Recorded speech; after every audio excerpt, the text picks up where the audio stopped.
Welcome to the Deep Dive. Today we're really getting into quite a gripping story. It's a personal journey, but one that opens up into this, well, profound critique of the systems all around us. That's right. We're looking at the insights of Sam Broken. You might remember him, former research head, lecturer. He won our Bemodigingsprijs, that encouragement award, back in 2020. It's during the COVID period, and he founded Humanuel. Exactly. And our source today is mainly an interview about his book, Van Zero Taught Zorro My Life During the Corona Crisis. Living in chaos, he calls it. He does. And what's really compelling, I think, is how these very intense, very personal experiences he had, how they connect up to this much bigger picture of, societal shifts. Absolutely. This isn't just someone telling their life story. It's a way to look deeply at how we deal with authority, with information, even our own health. We'll cover quite a bit his move to India, why he left Europe, the struggles, the revelations he had there. And his observations, which are pretty sharp, on everything from modern medicine to, where our social systems might be heading. So our mission, if you like, is to pull out those key insights about resilience, yes, but also about systemic issues and how we find truth when there's just so much information flying around. Okay, then. Let's unpack this. Let's start with where he is now. He says he's doing reasonably good. Reasonably good, yeah. But he adds, it remains a struggle, especially after that big life change moving from Belgium to India. That was November 2021, right? Correct. And what's really interesting is how upfront he is about the whole migration thing. He basically says, look, moving outside Europe, it's incredibly difficult. He found that most countries aren't exactly rolling out the welcome mat. Not at all. They actively make it tough for foreigners to integrate. He gives the India example, wasn't allowed to work for 2 years. 2 years, wow. Yeah, they told him, essentially, prove you want to survive.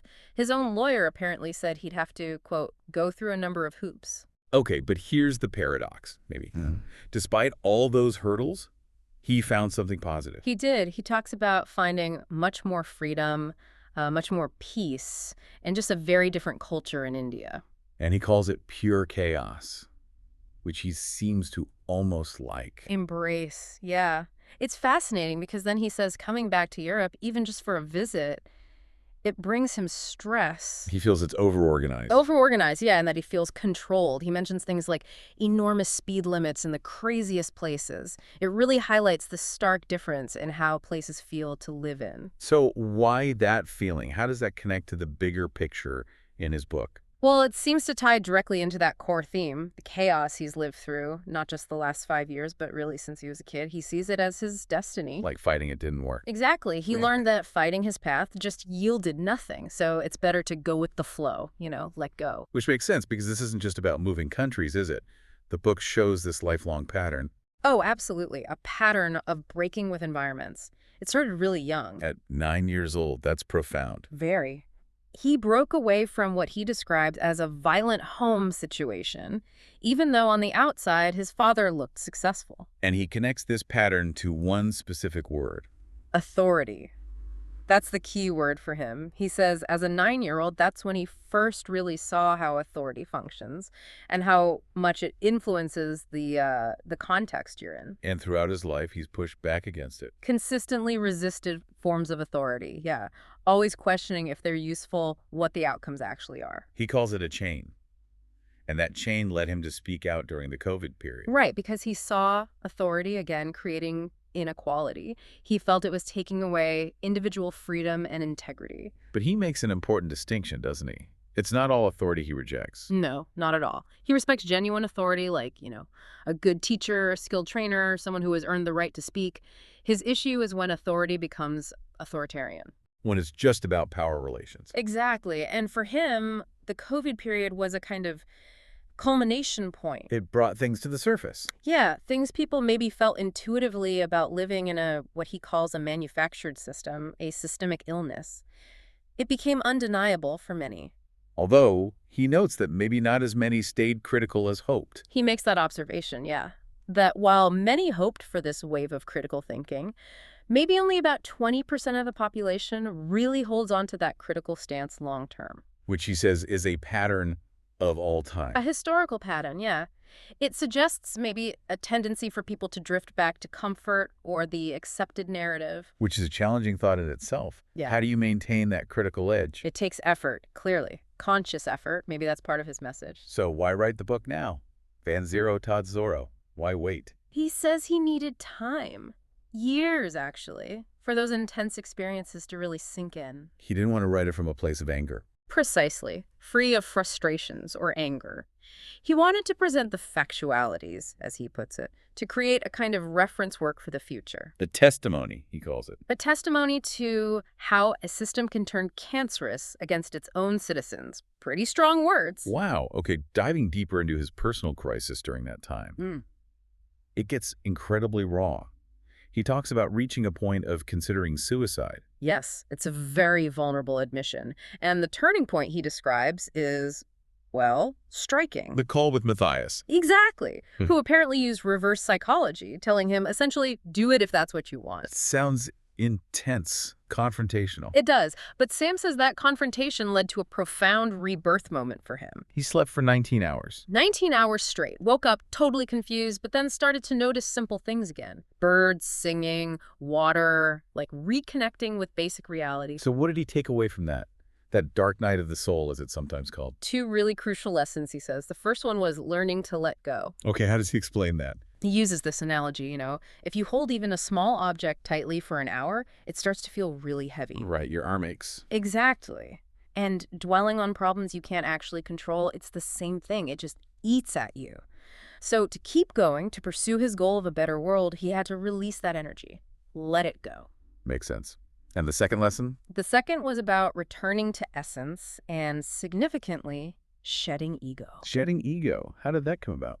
He reflects on the COVID period, how he was, quote, carried on hands by some people while being attacked by others. And he admits his ego began to play a role. That's quite self-aware. Very. And that psychological break, that dark moment, fundamentally shifted his perspective on ego and leadership. How so? He says now he would never feel called to lead if the world were to collapse.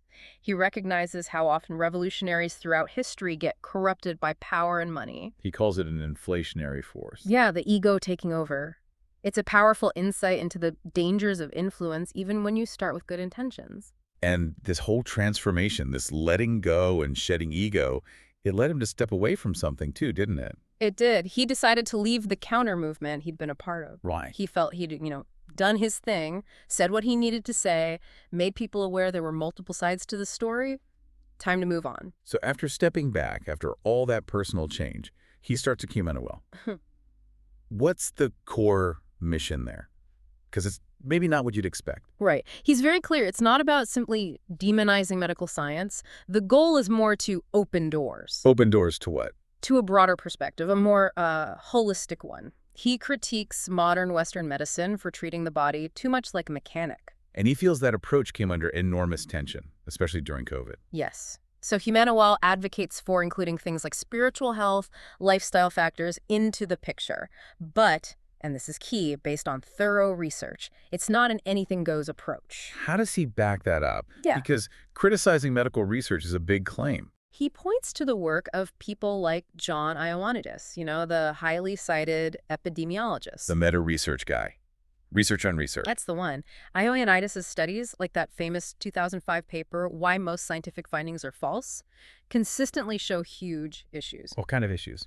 That something like 60% to 80% of published biomedical research is not fully correct, often very deviating and just full of biases. That's a staggering figure. 60 to 80%. So how does Ecumena Well even navigate that? How do they find reliable information? Their focus is on finding studies that are methodologically sound, statistically robust, and crucially, independent. Meaning not sponsored by industry. Exactly. They reject that, he says, 80% of medical publications that are sponsored. And when you do that, when you filter for independence and rigor, you sometimes end up challenging commonly accepted medical facts. Okay, this is where it gets really interesting. Give us some examples of these challenged facts. All right, well, one example he gives relates to chemotherapy. Some independent research apparently suggests it might, in some cases, actually contribute to increased metastasis. Wow, okay, that's a big one. What else? Statins, the cholesterol-lowering drugs. He says it's been known for 20 to 30 years from independent research that they barely contribute significantly to preventing cardiovascular risks for many people they're prescribed to, yet they're still massive market drugs. 20 to 30 years, and still widely prescribed. According to the research he cites, yes. And then there's mental health. Right, what about that? He brings up Professor Joanna Moncrief. She spent 30 years researching depression. Her work, he says, shows that the whole serotonin imbalance hypothesis— The chemical imbalance idea. Yeah, that it has nothing to do with the actual cause of depression, despite SSRIs, those antidepressants targeting serotonin being prescribed on a massive scale. So if these insights exist, why aren't they common knowledge or standard practice? That's where Humanowell sees its role. He talks about this 20-year gap, the time it apparently takes for new scientific insights to actually filter down and reach practitioners on the ground. 20 years. Yeah. So they aim to bridge that gap to get this information out there sooner so the public can have genuinely informed consent when they talk to their doctors. Okay, that leads us neatly into the future of healthcare and technology's role, particularly AI. Sam's view is skeptical. Deeply skeptical, yes. His core argument is that AI is fundamentally limited. It's only as strong as what it's fed. And what is it fed? Averages. That's his point. He uses blood tests as an example. The normal ranges for parameters, they're just averages. Yeah. Most healthy people actually deviate from those averages somewhere. So AI would flag those deviations as problems. Potentially, yes. It would try to pull everything to the average, leading to potential overdiagnoses. He gives the high blood pressure example. Right, the standard treatment kicks in above a certain number, like 130. Exactly. Pills are often prescribed. But AI, he argues, wouldn't necessarily consider the context. Like, what if slightly higher blood pressure just runs in your family genetically and isn't actually causing you harm? AI might push for unnecessary medication. So the implication for the healthcare system overall is negative, in his view. Yes, he sees it leading to less personalization, ultimately less efficiency, and paradoxically, an enormous increase in costs. Which the system already struggles with. You mentioned Europe spending 14% of GDP on healthcare. Exactly. The system can barely sustain current costs, let alone increased ones from potential AI-driven overtreatment. He also criticizes how medical education is shifting. How so? Towards relying heavily on protocols and checklists. This, he fears, leads to doctors who struggle to clinically reason without technical aids, fostering what he calls medical shopping, patients going from doctor to doctor. Because the individual context gets lost. Precisely. As he puts it very bluntly, a human is not a box. You can't just tick check boxes. A powerful point. Now, how does this critical view of systems, data, and averages connect to the really contentious debate around COVID vaccines and excess mortality? It connects directly. He describes two movements in this debate. What are they? On one side, you have the established order. They use statistical models to argue that vaccines save millions of lives.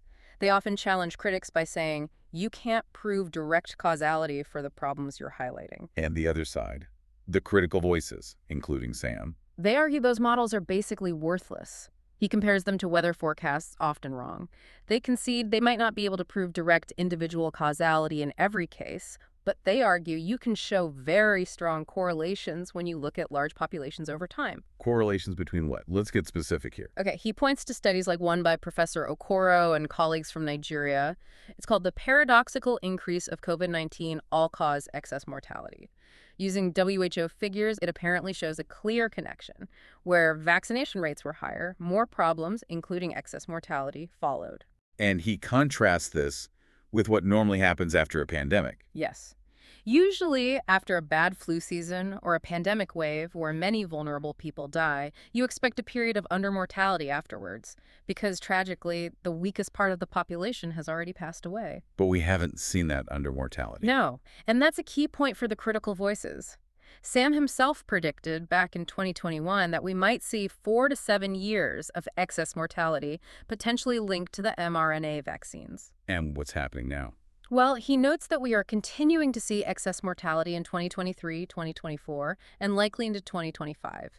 It hasn't dropped below the baseline as expected. And he ties the timing to the vaccine rollout. He argues that many issues globally seem to emerge or accelerate between December 21st, 2020 and December 2021, which aligns with the main initial global vaccine campaigns. So his position now is quite firm on this correlation. Very firm. He basically says that after all this time and data, to deny the correlation between the mass vaccination campaigns and the subsequent observed problems would be willful. And he's working on more research. Yes, he mentioned he and Professor Annemans are working on a new study, again using WHO data, aiming to directly address and dismantle perceived weaknesses in some of the earlier critical research.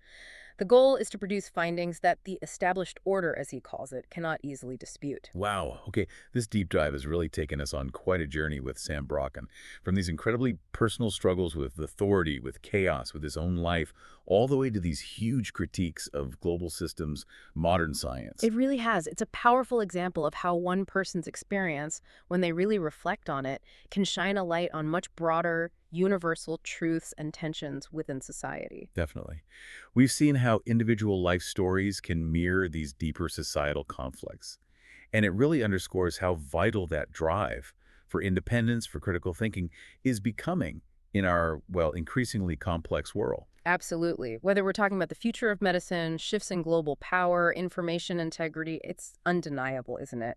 The world feels like it's in a major state of flux right now. So as we wrap up this deep dive, here's something to maybe chew on, final thought. If knowledge, real understanding, is only truly valuable when it's understood and actually applied, and if, as Sam suggests with that 20-year gap, the newest, potentially vital scientific insights can take decades to actually reach the public and the practitioners on the front lines, what does that really mean? What are the implications of that slow transfer of crucial information for our collective health, and maybe even for the future of trust in our institutions?